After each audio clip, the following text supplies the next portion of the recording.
Vamos começar aqui a nossa última aula, né? Mas antes eu vou pedir para minha amiga aqui, por favor, fazer a oração antes da gente começar o trabalho.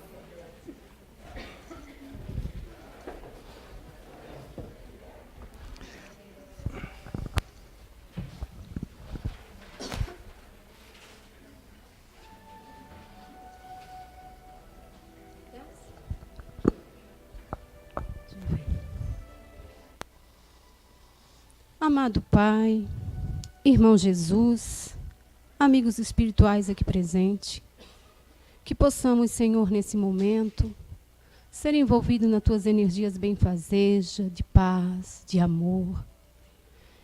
Que possamos, Senhor, estar conectados com o mundo espiritual, prestar atenção na aula do nosso irmão Alexandre hoje. E envolvidos, Senhor, em toda essa energia dessa casa, te pedimos, Senhor, que nos abençoe a cada um de nós, fortificando-nos sempre nesse caminho. Em Teu nome, em nome de todos os espíritos amigos, de nosso irmão Jesus, damos por começar mais uma aula de hoje. Que assim seja. Obrigado. Deixa eu botar aqui.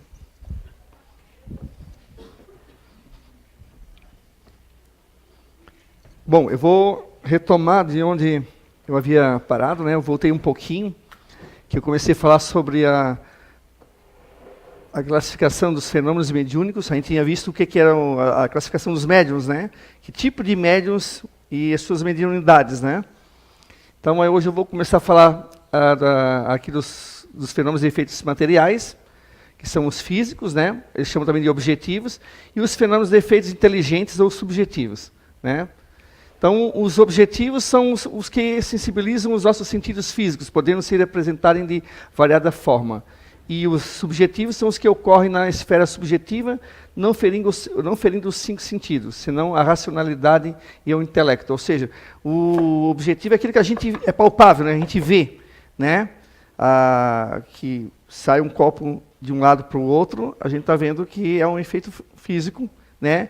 E o subjetivo é principalmente quando é pela psicografia, por exemplo. A gente não vê nada, a gente vê só o médium escrevendo. Mas o espírito está escrevendo através dele. Ou quando ele fala com o médium, a gente também não ouve nada, a gente não vê nada, mas ele está ouvindo.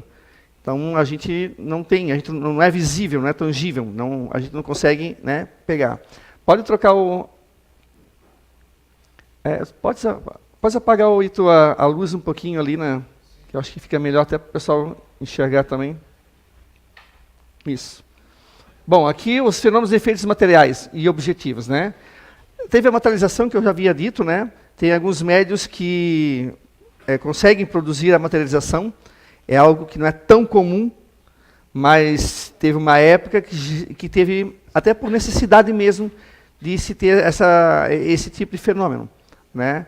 Hoje a materialização não é tão comum, mas também é uma mediunidade que os médiuns têm que, eles quando se colocam, se prestam a esse serviço pela espiritualidade, ele exige muito desprendimento e esforço do médium, porque se materializar não é algo tão fácil assim, né? A gente acha que, eu vou lá, materialização não é a aparição de espírito, tá, gente?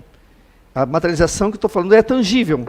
Ele, usando o ectoplasma do médium, ele vai se colocando ao ponto de ficar com o corpo inteiro e ele consegue ser visto por aqueles que não têm a mediunidade ostensiva e até, inclusive, cumprimentando e abraçando as pessoas, né?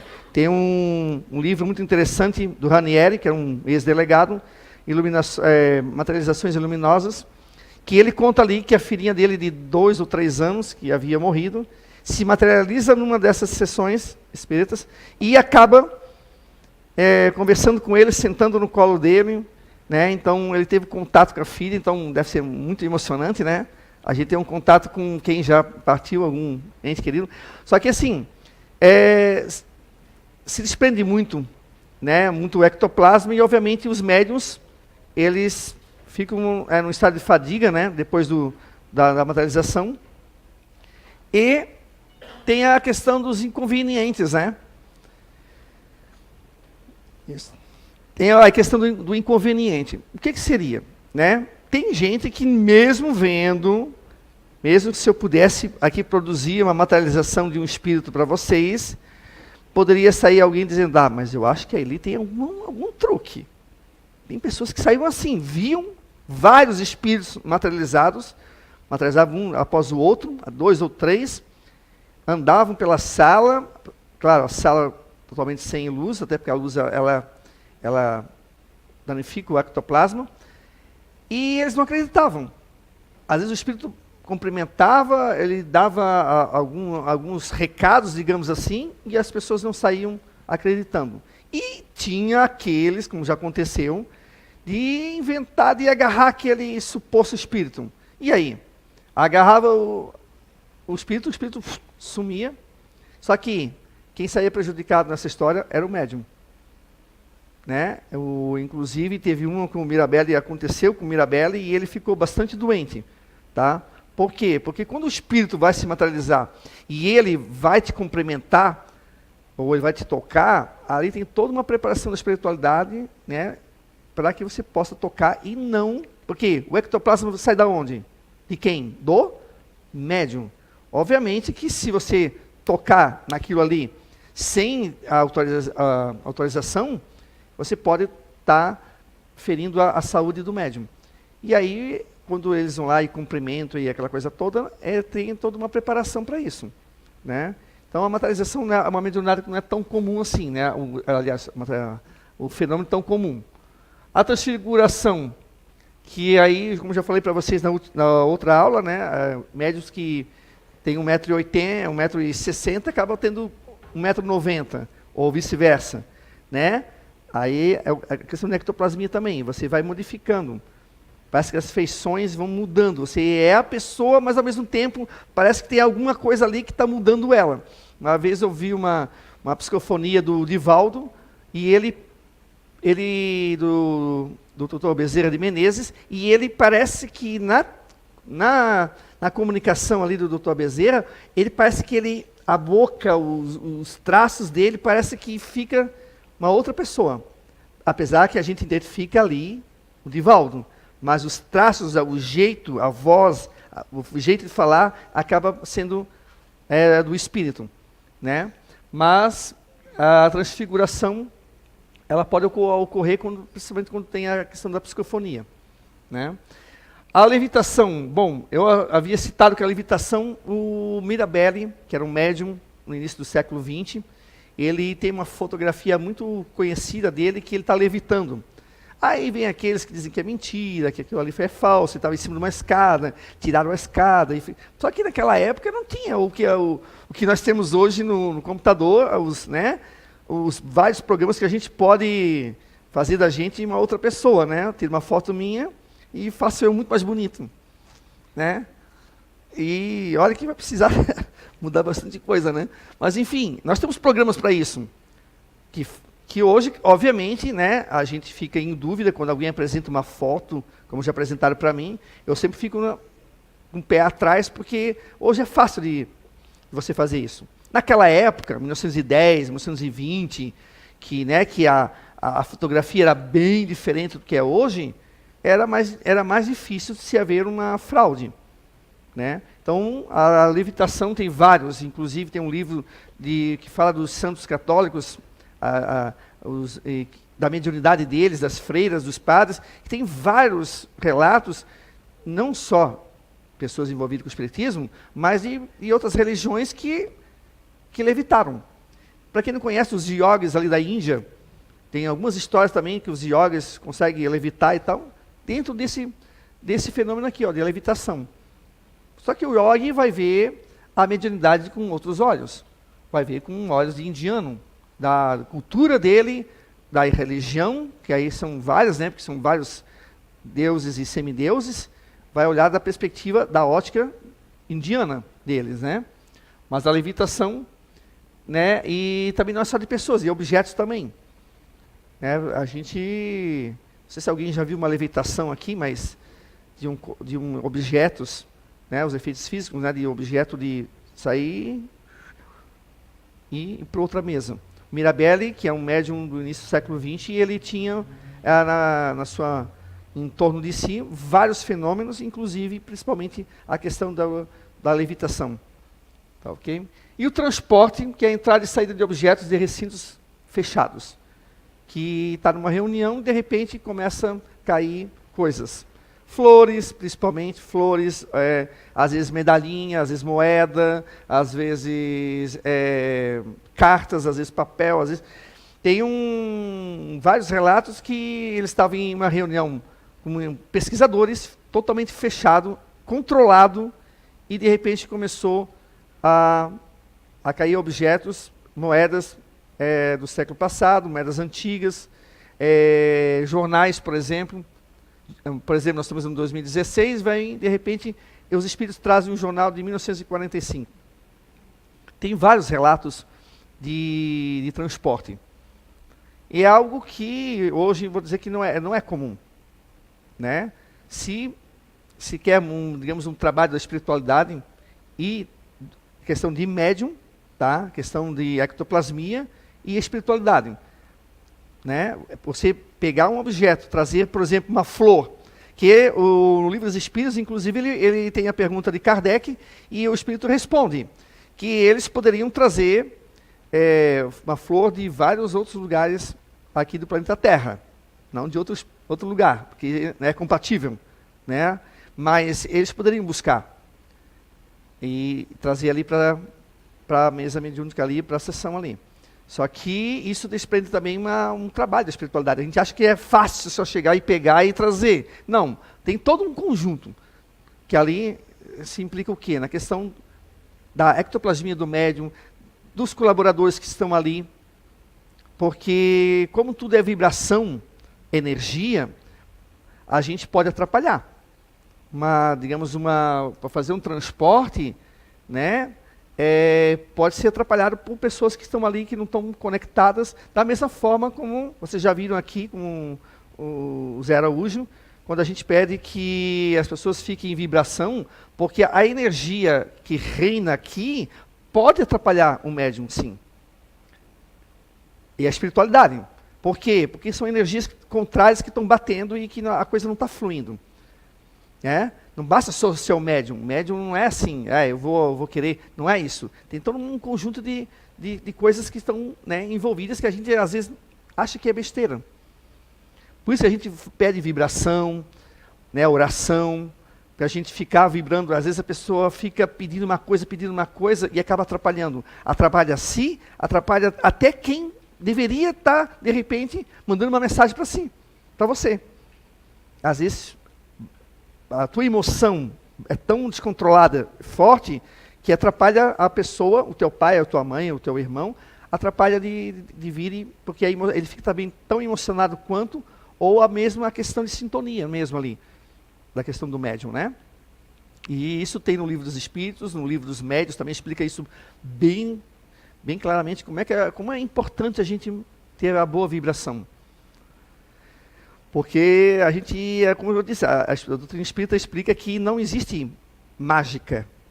Não existe a coisa assim, a varinha de condão, vai lá, plim, transforma. Não é assim. Tudo isso é regido por leis naturais, né? As leis do universo. Então não existe não é uma coisa que eu quero. Não, a gente segue o que a lei. E não tem como eu chegar assim, gente, eu quero atravessar essa parede para vocês. Não adianta, eu vou ficar aqui até amanhã, vocês vão dormir aqui comigo, que eu não vou passar nessa parede aqui. Não adianta eu querer. Existe uma lei da física aqui. E não adianta eu querer, eu não vou passar. Da mesma forma são os espíritos também. Tem toda uma questão de lei. Por que eles não fazem aparecer aqui agora? Por que o Alexandre não pede para a espiritualidade aqui aparecer? Porque não tem condições. Pelo menos, eu não tenho a mediunidade ostensiva para isso. E para acontecer algo, teria que ter um médium, com uma ostensividade alta, as luzes teriam que se apagar, teria que ter toda uma concentração, para se tentar chegar a uma materialização. E nem isso nem é garantido. E não é tão fácil para a espiritualidade fazer. porque são questões de mundos que estão paralelos, mas são diferentes, né? Pode ir trocando, por favor. Tem a bicorporidade, que é o aparecimento do espírito do médium em outro local de forma materializada. Quem eu li, o Eurípides Barçanufo, que era um médium também, lá no início do século XX, né, em Minas Gerais, ele tem alguns relatos bem interessantes, que ele tinha uma escola chamada Allan Kardec, uma das primeiras escolas espíritas, né, imagina, uma cidadezinha pequeníssima lá em Minas Gerais, chamada Sacramento, e ele tinha uma escola espírita, de nome Allan Kardec. E os alunos já estavam acostumados com o Eurípides, que às vezes ele entrava em transe mediúnico, ali ele pedia da licença, ele se sentava e dizia, olha, eu preciso atender uma pessoa. Tipo assim, a Dona Maria, ela está para ter uma criança e eu preciso ajudar ela. Ele se sentava, entrava em transe, saía, ia lá, fazia o parto dela e voltava. Aí ele dizia, olha, acabei de fazer o parto da Dona Maria. Tudo bem, a criança nasceu, está tudo ok. E nisso chegava o marido desesperado, porque naquela época, né, o carro era pouquíssimo, as estradas eram de chão, e as residências não eram tão perto, né, eram residências que eram longe, né, às vezes 5 quilômetros em terra de chão é muita coisa do que 5 quilômetros em asfalto, né? E aí o marido disse, como? Mas eu acabei de deixar minha mulher lá, como é que o senhor está dizendo? Não, mas eu já fiz o parto dela. Teve um caso que ele teve que ir, porque o marido não acreditava, e aí a mulher disse assim, o senhor aqui de volta? Porque ele no caso, né, ele se materializava e fazia o parto. Teve também a cirurgia que Eurípides fez também, né, estando em 2 lugares ao mesmo tempo. E a criançada já estava acostumada com ele, né, já sabia, e do que ninguém interrompia o que ele fazia, depois ele voltava e dizia e colocava, né, o que tinha acontecido. Então, para quem tem aqui na nossa casa também, tem uns livros aqui na biblioteca, que falam de Eurípides, é muito interessante. Ver como vocês vão ver que tanto Mirabelle quanto o Eurípides Barçanufo, tem várias mediunidades presentes nele. Tá? A voz direta, né, que são vozes de espíritos que soam no ambiente, independentemente do médium, através de uma garganta ectoplasmática. Isso está no Antigo Testamento, no Novo Testamento, existe tanto Mirabelle quanto o Eurípides Barçanufo também, vários casos, né, de voz direta, que é aquela voz aqui que eu estou conversando com vocês, de repente vem uma voz, um vozeirão aqui, que não é meu, e fala com vocês e dá uma mensagem para vocês. Ou seja, ele não usou a garganta do médium, a psicofonia que a gente chama, né? Ele não usou a garganta do médium para falar. Ele fala de uma voz direta, né? E inclusive Eurípides Barçanufo, quando ia fazer a oração dele na escola, na sala de aula, segundo relatos de pessoas ali presentes ali na cidade de Sacramento, era ouvida a oração dele lá na praça, e sem uso de microfone nem nada. Mas a oração dele era tão sincera e profunda, que aquilo, né, através da ectoplasmia, provavelmente levava a voz dele, e as pessoas que estavam na praça ali da cidade conseguiam ouvir, como se estivesse usando um microfone. Né? A escrita direta também, que são as palavras ou frases escritas diretamente pelos espíritos, quando se coloca um papel e a caneta, não tem o médium ali com ela na mão, e de repente, quando vai ver, está a carta escrita. Teve alguns relatos de eles fecharem em caixas, em caixinhas, passar o cadeado, chavear 2, 3 vezes, deixar ali só o papel ali, a caneta, e quando tira, está lá uma mensagem escrita. Que aí, ou seja, não tem um contato com um médium, mas é usado a ectoplasmia dos médiuns ali presentes para isso. Tá? Mas não tem um contato direito. Agora, a psicografia não. Aí o médium, ele pega, né, vocês já viram aqui na casa, ele se concentra, ele entra em transe mediúnico, e aí ele escreve. Aí é o espírito se valendo do corpo físico ali, do braço dele, para poder escrever. Esse direta não, é já diretamente de espírito para o papel.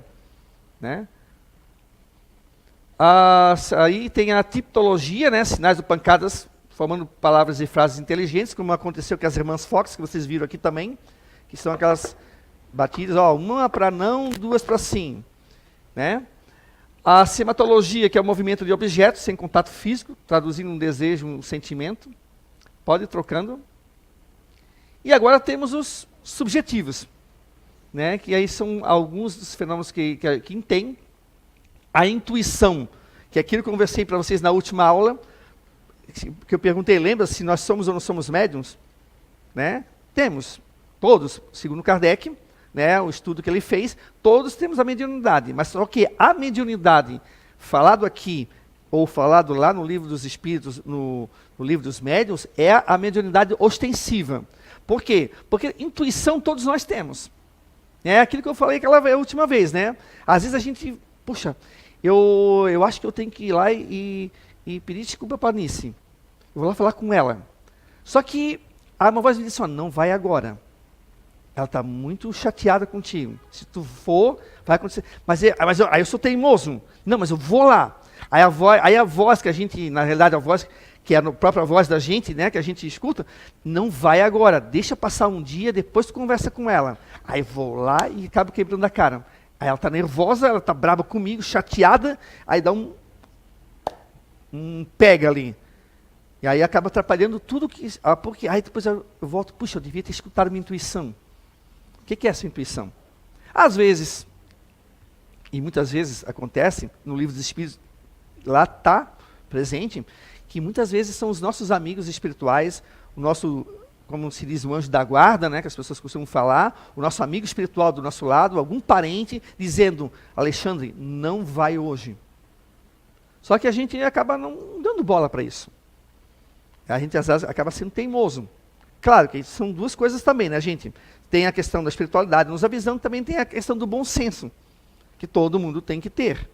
O bom senso de eu saber que ela está chateada comigo, porque eu fiz uma coisa ruim para ela está chateada, então eu vou esperar ela se acalmar, para eu depois ir lá, pedir desculpa, eu conversar e explicar a respeito do que aconteceu. Mas intuição é algo que todos nós temos. Só que a gente às vezes não costuma prestar atenção.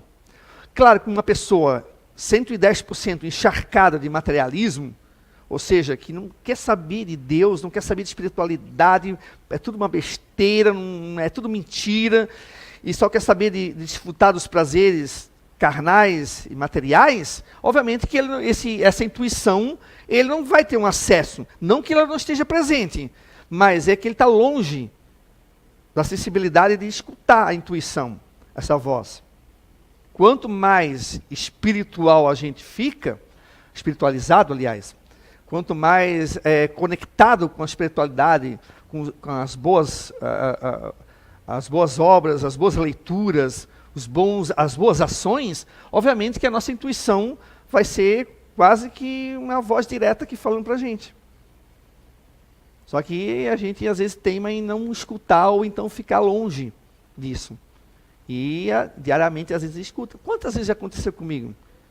De não faz tal coisa. E eu não escutar e vai lá e eu quebro a cara. Depois desculpa, gente. Teimoso aqui, ficando velho, estou ficando teimoso. O velho aqui não escutou, né? Não prestei atenção. Mas às vezes acontece. Isso já é desde criança. Todos nós temos. Por isso que nós somos médios, mas na palavra mesmo, é só quem tem ostensividade, só quem realmente tem uma mediunidade, mas nós temos. A evidência é a percepção visual dos fatos que se passam na dimensão espiritual. Né? Tem médios que conseguem ver. Agora, como eu falei para vocês da última aula, nós todos aqui, temos evidência, só que nós estamos, por exemplo, num evento. Vamos dizer aqui que o Zé estivesse psicografando aqui, todos nós tivéssemos evidência. Alguns vão ver apenas um espírito, outros já vão ver 2 ou 3, outros já vão ver uma arquibancada, outros já vão ver outros que estão um pouco mais adiante, que são mais luminosos, são espíritos já mais adiantados. A evidência ela é de um médium para o outro, ela é diferente. A mediunidade é a mesma, de evidência, mas A característica dela é que muda. Então não dá para dizer que todo médium é igual ao outro. Não dá para eu pegar o Chico Xavier e o Divaldo e o José Fernando e colocar, não, mesmo, não. Cada qual tem a sua forma de ver, de escutar, de psicografar. E a mediunidade neles é uma coisa, é igual a mediunidade, quanto mediunidade. Mas a característica da mediunidade para a pessoa, de outra pessoa, ela muda. Né? Muda também por quê? A questão da moral do médium, isso conta, e bastante. Tá? Tem aqueles médiums que às vezes aparecem naqueles programas de tarde, que não são espíritas, não tem às vezes religião, ou às vezes tem outra religião, e obviamente eu já vi alguns, né, falando em coisas que a gente fica um pouco apreensivo, com o pé um pouco atrás, porque a evidência a gente sabe que ela às vezes não é 110% claro. O médico que tem uma evidência, ele pode estar vendo, e ele pode fazer uma releitura dessa visão dele. E ele pode cometer um equívoco. Da mesma forma nós. Se eu colocar aqui uma pessoa, tá, totalmente 110% tatuada, com piercing, um monte de coisa, e vocês vão ver, vão fazer uma releitura dele. Cada um de nós vai ter uma leitura dessa pessoa que a gente está vendo.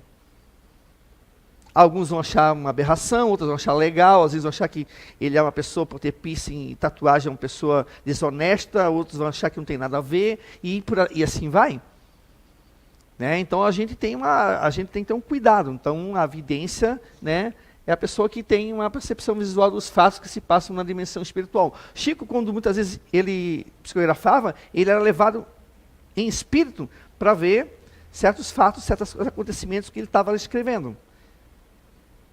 E às vezes alguns livros ele conta que ele via o que se passava em alguns trechos, há 2000 anos atrás, aqueles livros de Emmanuel, né? Ele via, muitas vezes, o que estava acontecendo, ou seja, era aberto para ele um campo de visão, e ele via o que tinha acontecido no passado.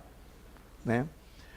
A audiência pode-se ouvir através dos órgãos auditivos do corpo físico, vozes, mensagens bem caracterizadas ou dentro do cérebro, onde as vibrações atingem os centros nervosos, ou ainda em alguma zona espiritual. Né? Tem pessoas, por exemplo, que nunca viram, mas ouvem. Né? E pode. Tem gente que só vê, mas não ouve nada. Eu conheço pessoas que eu sei que elas têm mediunidade e evidência, não são espíritas, têm medo, mas de vez em quando veem. Sabem que estão vendo, mas nunca ouviram nada. Nunca veio um espírito dizer, estou precisando falar contigo, ou manda uma mensagem, ou sei lá, estou precisando de oração. Não. Nunca ouviram nada, mas veem. Tem pessoas que só ouvem. Às vezes o espírito sopra, diferente da intuição. A intuição parece que é uma coisa que vem aqui de dentro mesmo, nossa cabeça. Parece que é a nossa voz mesmo. Né? Mas a questão da audiência não. Aí a pessoa que tem a mediunidade, ela ouve, e aí ela vai relatar para a pessoa. Chico tinha muito disso, o Divaldo, o Zé Araújo também, né? o Barçanufo também, o Mirabelli. Às vezes eles ouvem e falam o que estão falando. Aí cai na questão do subjetivo, por quê? Porque alguém ouviu? Ninguém ouviu. Mas será que ele está falando realmente o que o Espírito falou? Aí vem as dúvidas. Né? Mas aí vem a questão quando o Espírito, geralmente, quando manda uma mensagem, ele manda uma mensagem para que a pessoa perceba que é ela, com nome, com data, com acontecimento, que tem tudo a ver com aquela pessoa. Isso, para nós que recebemos, já basta. Mas para aquele que está de fora, a pessoa pode ficar em dúvida. Por isso que é algo que é subjetivo, né? Ele não é físico, tu não consegue ver. Só consegue ouvir o que o médico está falando e a veracidade vai pelas informações que o Espírito está passando. Desdobramento. O espírito do médium desloca-se em desdobramento perispiritual a regiões espirituais ou aqui mesmo na Terra, mas sem se materializar. Quem tem um livro bem legal, Devassando o Invisível, que é a Ivone de Amaral, que é uma outra médium também, no início do século XX, que ela conta que, inclusive, ela foi para resgatar, eu acho que eu contei para vocês já, que ela foi para resgatar uma moça no subterrâneo lá do umbral. Ela ficou tão impressionada com aquilo que ela quando se acordou, ela disse, meu Deus, eu estava amarrada, e eu estava amarrado num calabouço e tal, mas aí depois a espiritualidade explicou para ela que não era ela. Era um espírito que eles foram resgatar e ela fazia parte disso, só que ela ficou tão impressionada com a situação daquele espírito, né, porque a pessoa praticamente está em farrapos, né? A pessoa está praticamente desfigurada, enfim. E ela ficou tão impressionada que quando ela voltou do desdobramento dela, que é a saída, né, todo dia a gente faz isso, dorme, nós saímos e vamos para onde a gente se afiniza. E ela ia para esses trabalhos. E ela voltou achando que era ela. Tem um livro, tem vários livros dela que ela conta isso. Mas o desdobramento nós fizemos. Só que a gente muitas vezes não lembra. Quando a gente, a questão no livro dos Espíritos explica a questão do sonho, né? Eu já, por ser espírita, já ouvi tanta gente perguntar assim: eu sonhei com cobra, o que quer dizer isso? Não sei o que quer dizer. Sei lá, tu viu a cobra, sei lá, no mundo espiritual, tu estava andando lá num lugar, não tinha cobra, não sei. Não tem um significado? Não tem um significado. Tem aqueles livrinhos, sabe? Uma época vendia bastante, não sei se vende ainda na banca, né? Livro dos sonhos. Eu sonhei com... Tem gente que fala, eu sonhei com um galo, vou jogar num bicho. Mas assim, o que acontece, gente? A questão do desdobramento, estou falando do médium aqui, tá?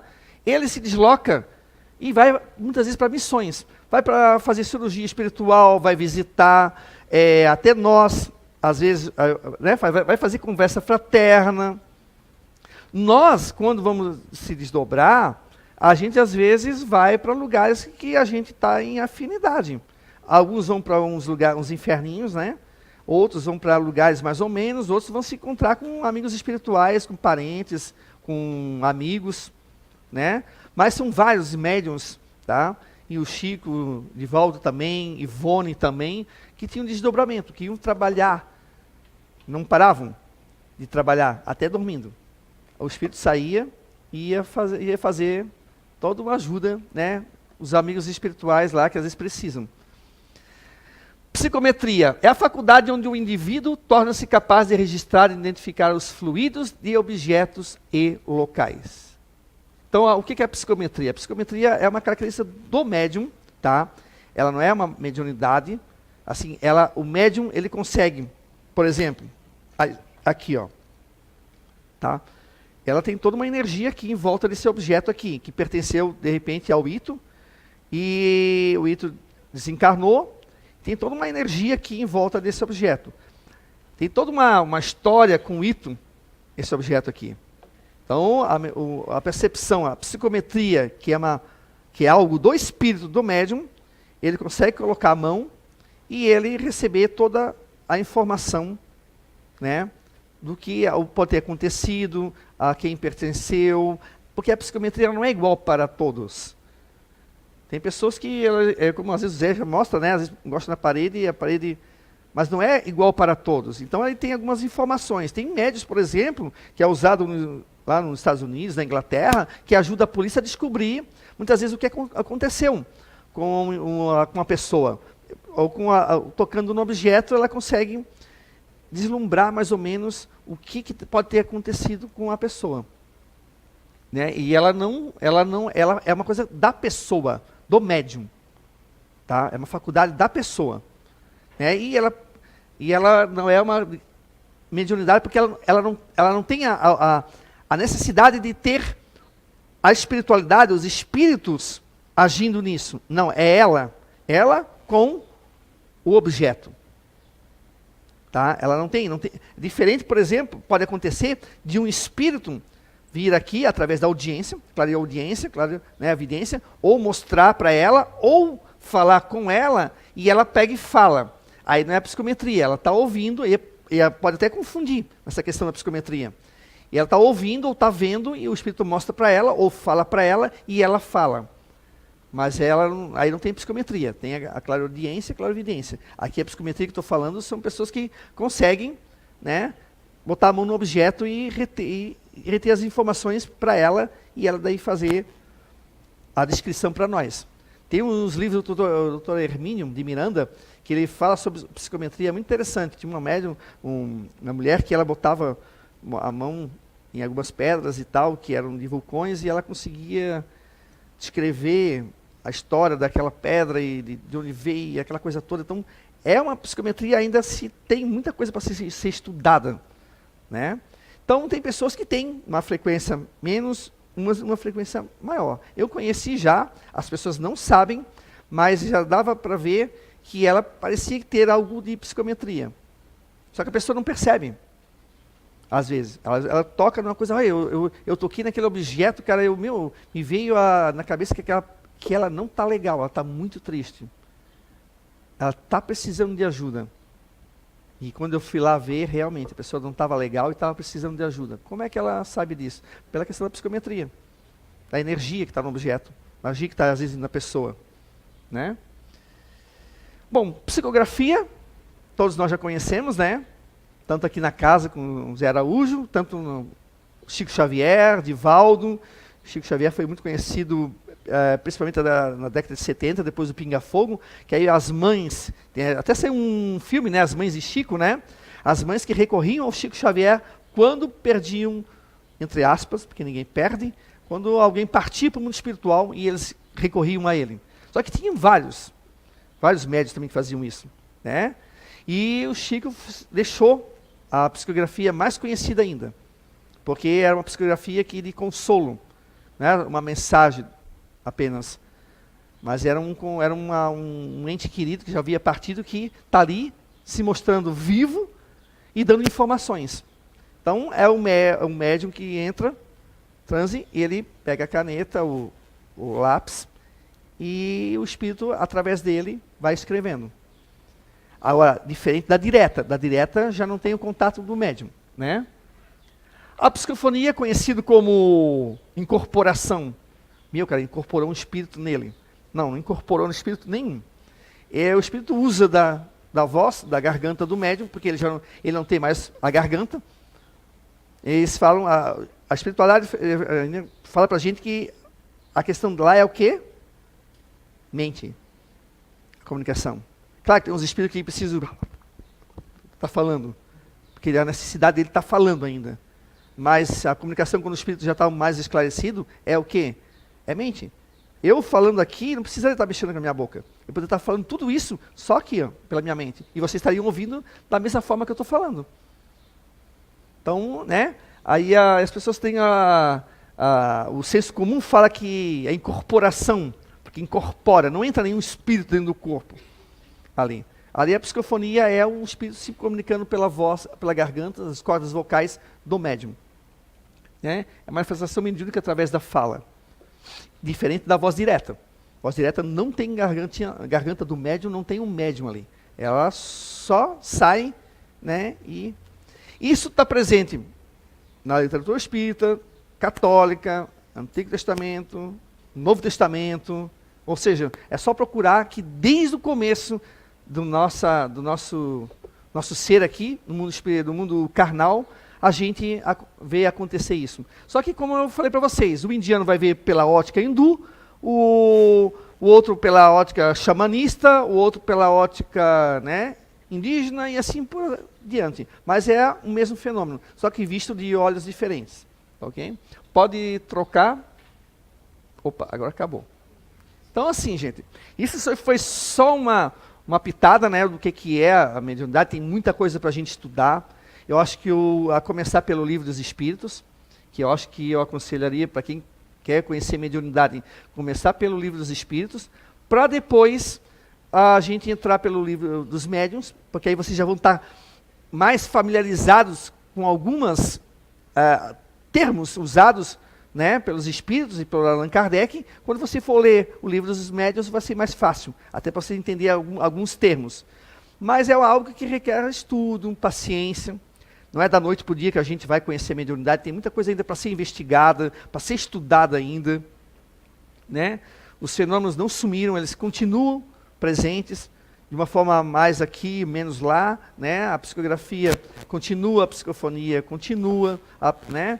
Então, continua alguns. Agora, tem lugares que tem uma mediunidade já um pouco mais diferente, mas as pessoas acabam colocando outros termos. Né? Por exemplo, a Umbanda, por exemplo, o Candomblé, que tem presente muito forte a questão da mediunidade, e eles usam outros termos às vezes. Mas, resumindo, estão falando de uma mesma coisa que nós, só que por uma outra ótica. E aí a gente respeita. Né? Não vou ficar lá batendo de frente com uma pessoa que é de uma outra religião, porque ali no Kardec fala uma coisa e lá ele está dizendo outra. A gente entende isso. Né? Só que são termos diferentes, mas a mediunidade está aí. Então eu aconselharia para quem quiser estudar, leia o livro dos Espíritos, e depois vocês podem ler o livro dos Médiuns. Leiam devagar, né? Com calma, sem pressa. Uma vez eu aconselhei uma pessoa para ler, ela disse, sai, Alexandre, aí eu li, cara, mas não estou entendendo nada. Então volta lá no começo e lê outra vez. Tudo isso, assim, digam. Vai ler devagar. Aí a pessoa vai lendo devagarzinho e vai aprendendo. O que não sabe, pode perguntar aqui no curso, né? Ou aqui alguém daqui da casa, porque a gente está aqui para se ajudar. Isso aqui a gente está aqui não para ficar só falando, para a gente para ouvir também, falar, trocar informação, porque uma coisa eu posso entender, mesmo escrito, eu posso ler de uma forma errada, entender de uma forma errada. E aí a gente está aqui para esclarecer, até para trocar informações com vocês. Então perguntem, não precisa ter medo, vergonha, porque a questão do aprendizado, ela se faz por erros e acertos também. Né? Então, gente, já está passando da hora, eu vou chamar o André aqui para fechar, né? Espero que ano que vem a gente se encontre novamente, né? Trazendo mais informações sobre mediunidade. Tem muitos, eu tinha alguns vídeos que eu vou deixar para ano que vem, bem interessantes, inclusive de um grupo que fez uma pesquisa agora, na década de 90, o Experimento Skoll, que eles trazem muitos do que eu falei aqui, de efeitos físicos aqui, presentes lá no grupo deles. Voz direta, materialização, transcomunicação, né, através de aparelhos, fotografias, e muita coisa para a gente conhecer e estudar. Ok? Então, eu vou agora chamar o André, para o André continuar. Não quer isso? Não? Alô? Boa tarde a todos. Vou aproveitar, o meu tempo vai ser curto, não vou ocupar muito tempo, mas eu gostaria de dar umas considerações finais. Hoje é nosso último dia, né? Eu realmente espero que vocês consigam fazer útil essas informações todas que vocês tiveram ao longo desse ano, né? Tanto aqui da parte do Espiritismo, para vocês terem esse primeiro gosto, que vocês queiram de fato estudar, buscar algo a mais, né? E apenas aproveitando, na verdade, esse tema de mediunidade que o Alexandre terminou com muita propriedade, vocês sabem que mediunidade, né, não é exclusividade do Espiritismo. Ela está presente em todas as religiões, e mesmo em quem não tem religião. Ela está presente em todas as épocas da humanidade, desde lá Pitágoras, com a sua mesa de comunicação com os mortos, né, até os tempos atuais, que o Espiritismo é, de fato, a bandeira mais forte da atualidade, quando o tema é mediunidade. Né? Mas uma coisa é ser médium, outra coisa é ser médium espírita. São coisas bastante diferentes. O médium pode ser uma pessoa moralmente equivocada. O médium ele pode ter excessos de vícios, não que um espírita não o tenha, mas se reconhece o verdadeiro espírita pelo esforço que empreende para domar suas más qualidades, né? Pela sua transformação moral. Então, o maior presente, talvez, que o Recanto do Saber possa ter no simbolismo natalino, seria que vocês daqui a 10 anos olhassem para trás e de fato verificassem que vocês não são os mesmos de hoje. Como de fato também não o são há de 10 anos que se passaram. Vocês são diferentes. Só espero que sejam diferentes sempre para melhor, né? Para a caridade, para o amor, para o equilíbrio emocional. Isso que é o importante. Um médium espírita,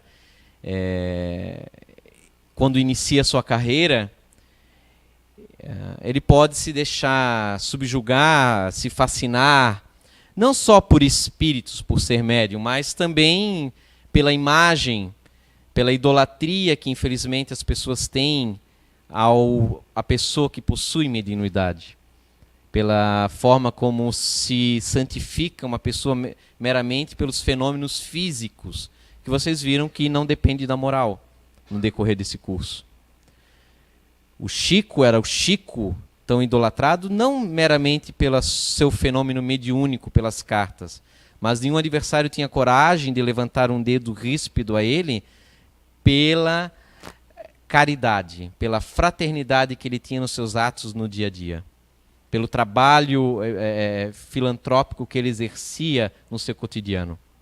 Esse é o médium espírita. O médium espírita, em comparação com outro médium, após escrever 200 escritos psicográficos, pode se sentir uma pessoa abençoada, acima da média da raça humana.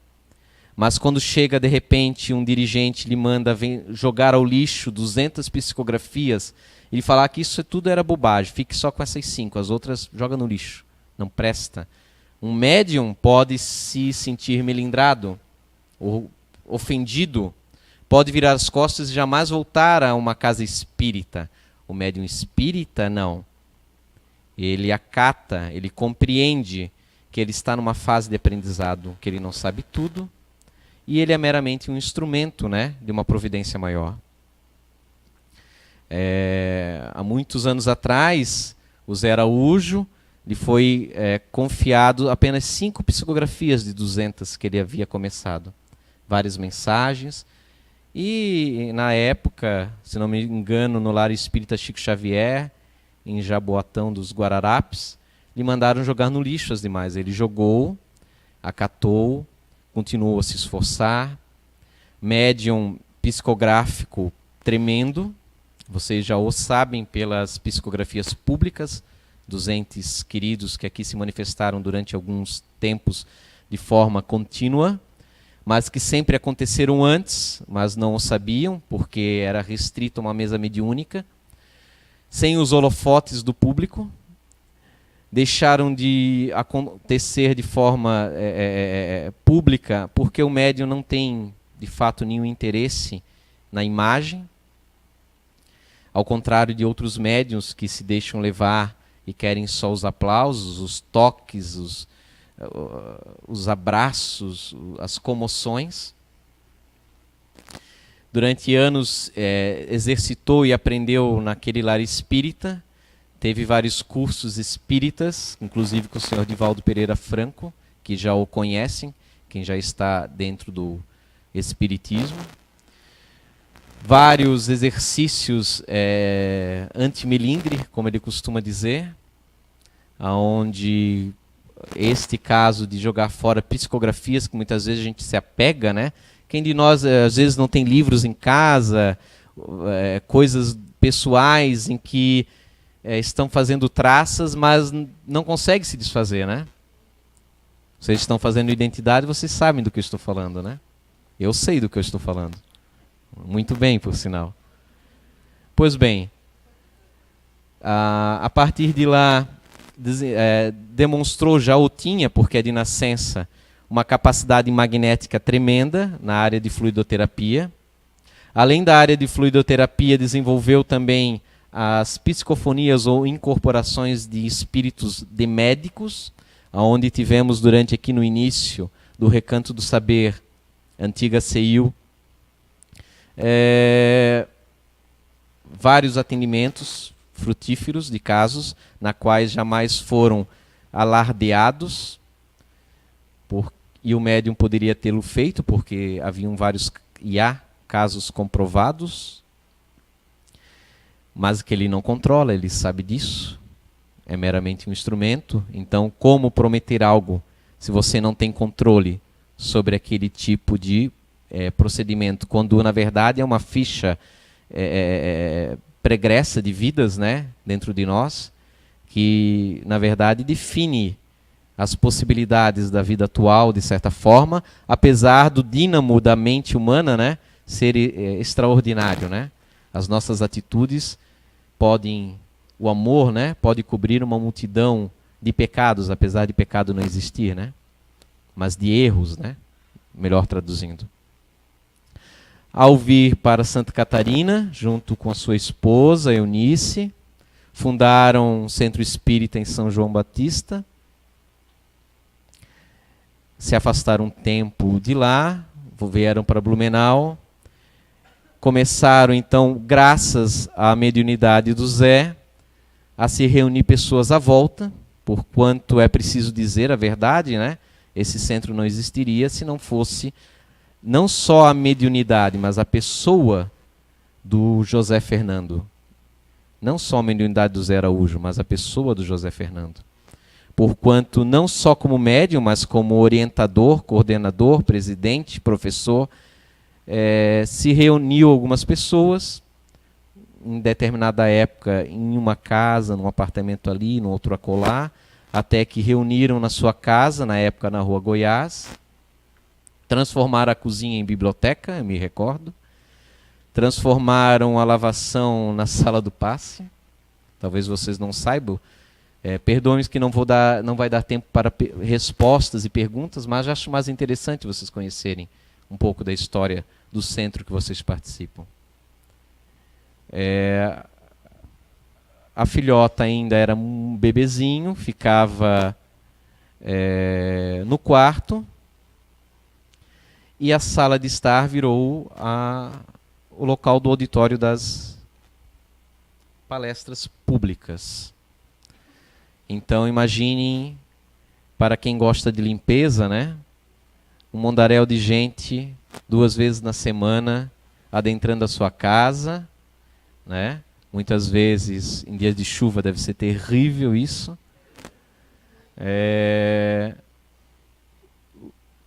Palestrando em 3 ou 4 na época, se dava passe, se fazia mesa mediúnica, se fazia palestra, se fazia conversa fraterna, se fazia de tudo.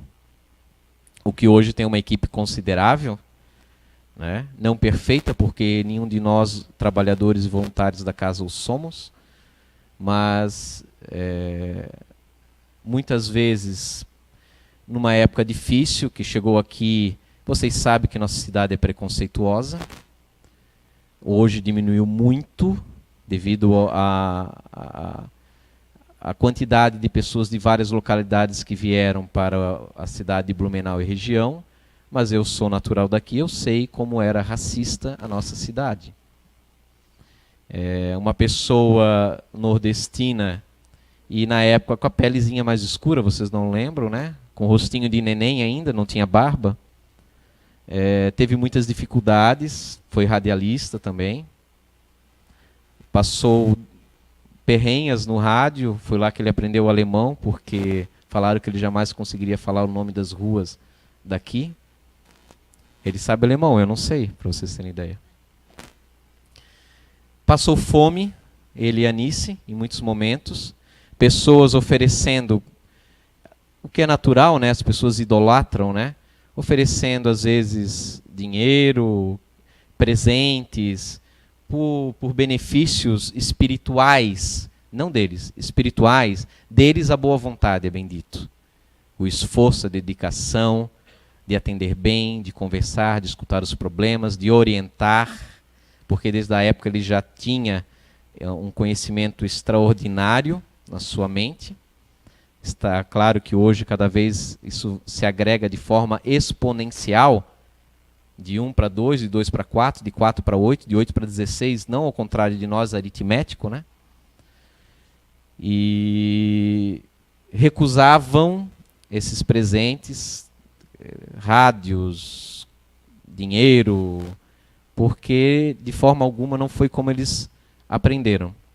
Não foi como o Zé aprendeu e como ensinou a Anice a proceder, apesar de que ela sempre foi extremamente correta, né? Do espírito da pessoa. Passaram extremas dificuldades no seu infortúnio oculto, jamais comentando com ninguém, batalhando, e hoje estão aí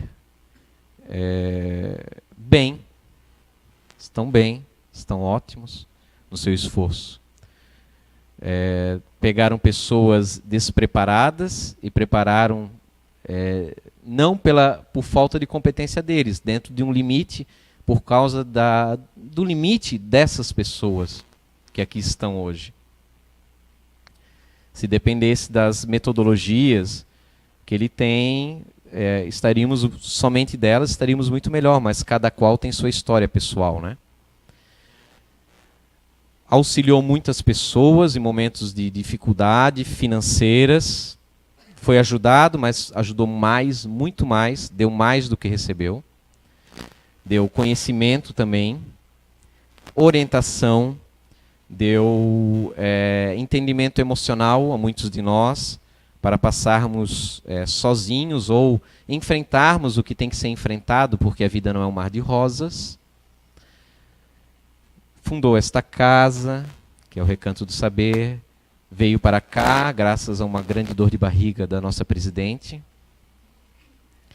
Isso vocês perguntam para ela posteriormente, né? Mas as melhores flores surgem do adubo da terra, né?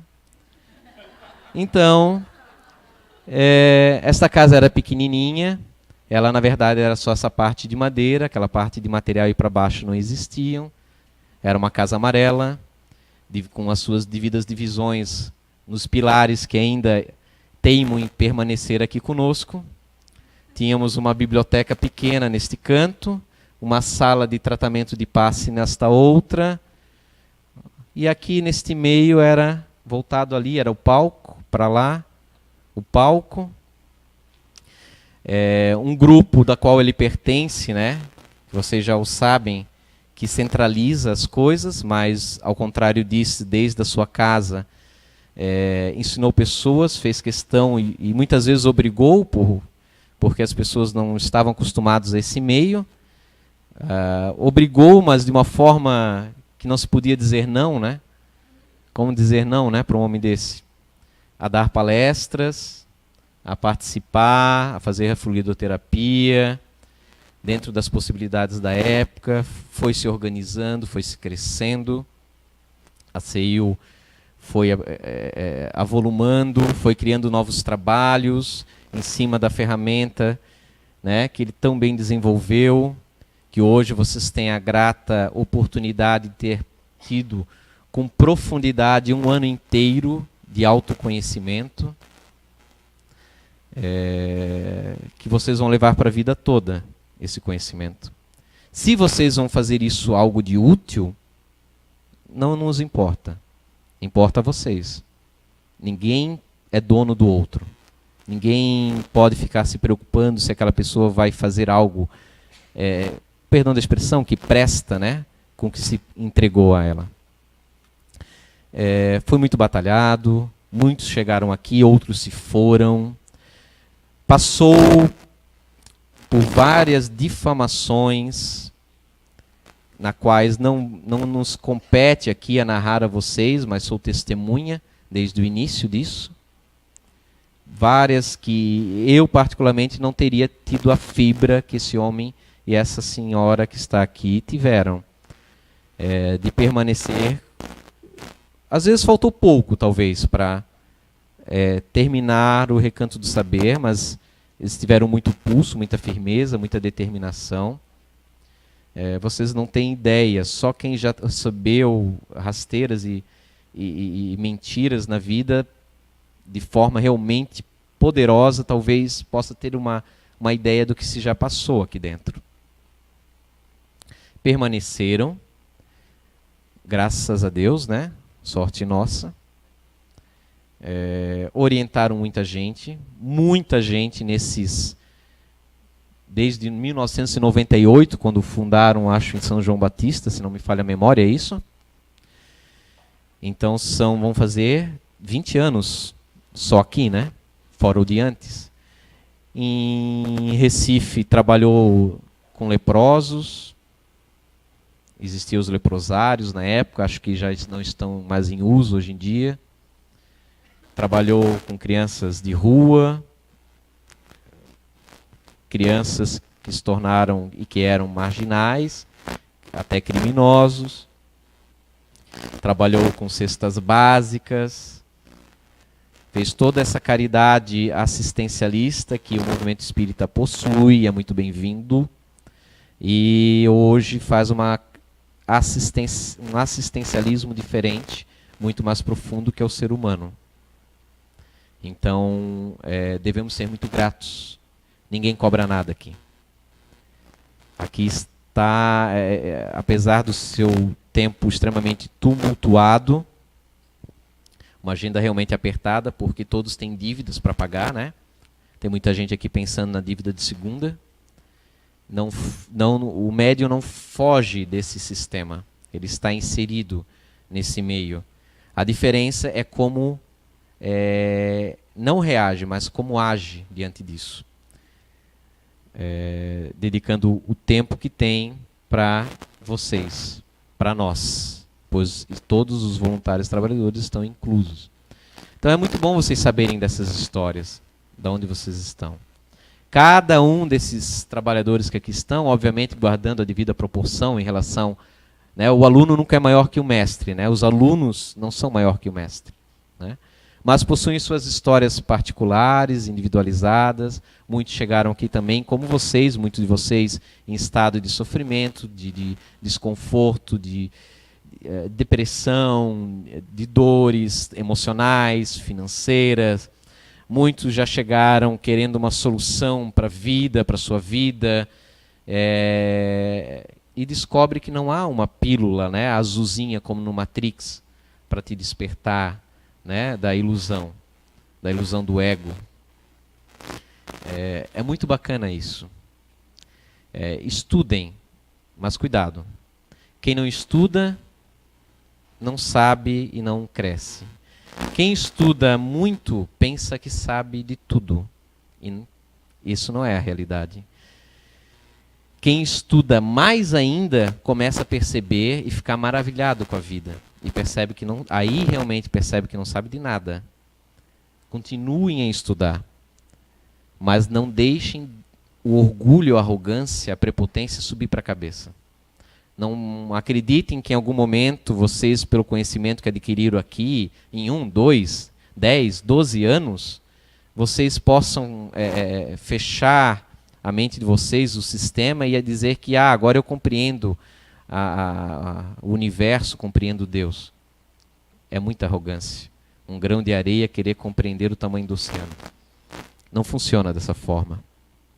Então, o médium espírita, ele não é meramente um gerador de ectoplasmia ou simplesmente um telégrafo de mensagens dos entes queridos. O médium espírita é um ser humano em constante transformação, numa revolução psíquica, emocional muito grande. E deve sê-lo. Ele não pode se achar finalizado. Achar-se finalizado é acreditar que está com o time ganhando. Quem está com o time ganhando nunca mais muda de posição. Começa a se achar realmente acima da média. E ninguém é mais que ninguém. Nós somos todos iguais, no final das contas. Uns estão um pouquinho de mais tempo com esse conhecimento, outros um pouquinho menos. Mas o que é 10, 20, 30, o que é 100 anos, né? Diante de uma imensidade de vidas. Se já tivemos aí uns 40 mil anos de média aqui na Terra, o que é uma vida de 70, 80, 100 anos? Não é nada. Nada diante de 40 mil anos. Insignificante. Insignificante é o nosso ego. O que nós acreditamos que é importante hoje, quando chega no final, todos os moribundos agarram o braço do médico. Doutor, me dá mais um dia. Mas não é para comprar o carro do ano, reformar a casa, aplicar o dinheiro na bolsa de valores, viajar para a Europa, mas é mais um dia para refazer a amizade perdida, para se desculpar com um familiar, geralmente. Todos os relatos médicos são comentados que é dentro desse aspecto. Então, nós não precisamos vivenciar isto desta forma. Podemos aprender com o erro dos outros, nos colocando naquela brincadeira durante o ano todo de imaginativo, de se colocar no lugar do outro, podemos daí verificar se as nossas prioridades são tão reais. Obviamente que ninguém há de se descuidar, né, da sua profissão, do seu emprego, da sua vida, do seu financeiro, porque isso tem um preço também. Muitas vezes a gente fala, caramba, aquela pessoa não é tão bacana, mas tudo dá certo na vida dela. Talvez é o mérito dela, ela trabalha muito nessa vida. Claro, talvez é um erro, vive inteiramente para a vida profissional e financeira. Profissionalmente e financeiramente, é óbvio que ela se dará bem. É o resultado do esforço dela. Mas há um preço. Ela não dedicou nada ao familiar, o familiar irá estar mal. Assim como aquele que se dedica somente para os outros, para a sua família, aquele que se dedica a um misticismo e a uma vida religiosa demasiada e renega o seu trabalho do pão de cada dia, terá um preço também naqueles aspectos. Então, aquela pessoa, o estado moral dela não importa para o estado financeiro. Se ela trabalha, e trabalha bem, se tem competência, terá direito ao dinheiro que fez jus. Não nos cabe daí julgar a Deus, caramba, aquela pessoa é ruim, mas ela tem tudo e eu não tenho nada. Muitas vezes fazemos isso. Não é por aí esse tipo de julgamento. Claro que muitas vezes, juntou tanto, se apegou tanto, vem uma doença e leva tudo. Vem uma doença que necessita de tratamentos que o SUS não o dá e tem que vender tudo, perde tudo. A vida é uma caixinha de surpresas. Ninguém tem controle sobre ela.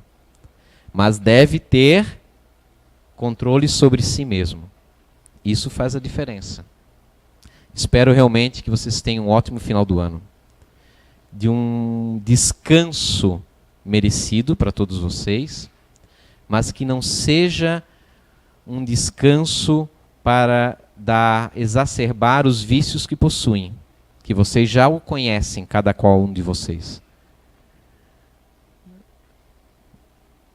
Há vícios na bebida, há vícios no cigarro, há vícios no falar mal de outros, há o vício do palavrão, há vícios em julgar os outros, há vícios na ansiedade e não ser tolerante para com os outros, porque são diferentes do nosso tempo. Há muitos vícios dentro de nós para ser combatidos. Podemos pegar férias para o corpo, mas para o espírito será? Só que não se devemos julgar severamente. Nós estamos crescendo, estamos progredindo muito. Vocês tiveram tantas informações, tanto conhecimento. Espero que consigam fazer valer 10%. Não mais do que isso. Senão vão ficar bitolados. Vão querer fazer decoreba e não vão usar isso para nada, a não ser para continuar rígidos na forma como pensam, justificando e criando justificativas para continuar a agir como agem. A mente é muito... Nós somos danados. Nossa mente é muito inteligente. Nós somos inteligentes. Pegamos, às vezes, uma lógica que tem a sua lógica de ser e a transformamos para o nosso bel prazer. Eu fiz, e já vou finalizar, até ultrapassei o meu tempo um pouco, uma pesquisa nesse período de tanta intolerância, né, política que nós estamos passando. Digo que é muito bem visto essa cultura política, de cobrarmos às autoridades um procedimento moral adequado. Mas a intolerância de ambos os lados, dos rotulados de direita e os rotulados de esquerda. Ambos os lados, eu pesquisei muito na internet. Pesquisei intelectuais, não aqueles que não têm estudo nesses aspectos e que se acham conhecedores, são fanáticos. Mas pesquisei mesmo intelectuais de ambos os lados. Eu não sei dizer agora de que lado eu sou. Se eu sou há coisas da esquerda que eu acho interessante e da direita também. Estranho, né? Eu só sei de uma coisa, que eu sou realmente contra bandido no poder. Só isso. A lógica nos dois sentidos. Há pessoas inteligentes em ambos. É preciso respeitar ambos. Escuto na internet, ou melhor, vejo pessoas de ambos os lados chamando uma de, perdão da expressão, mas é preciso dizer, de babaca, porque pensa assim. Você que é um idiota, porque pensa assado. Já vi pessoas muito inteligentes usarem esses termos de intolerância. Eu tenho só um ídolo político que eu uso de exemplo. Não é Jesus, não. Um ídolo político, que é o Mahatma Gandhi. Porque se esse homem foi capaz de fazer toda uma reforma no seu país, não aceitando qualquer tipo de violência, nem física, nem verbal, nós também somos capazes de fazer as coisas da forma correta, cristã, porque quem é cristão dá a outra face e não saca a espada, como no simbolismo de Pedro, quando os guardas prendem a Jesus. Quem fere com espada será ferido. Muita paz a vocês. Desejo realmente um 2017 ótimo para vocês aí à frente, né? Me adianto em nome dos professores que estiveram ao longo do ano aí com vocês, né? Estamos muito felizes que vocês tenham cumprido esse pequenininho objetivo na vida de vocês, tá? Muito obrigado.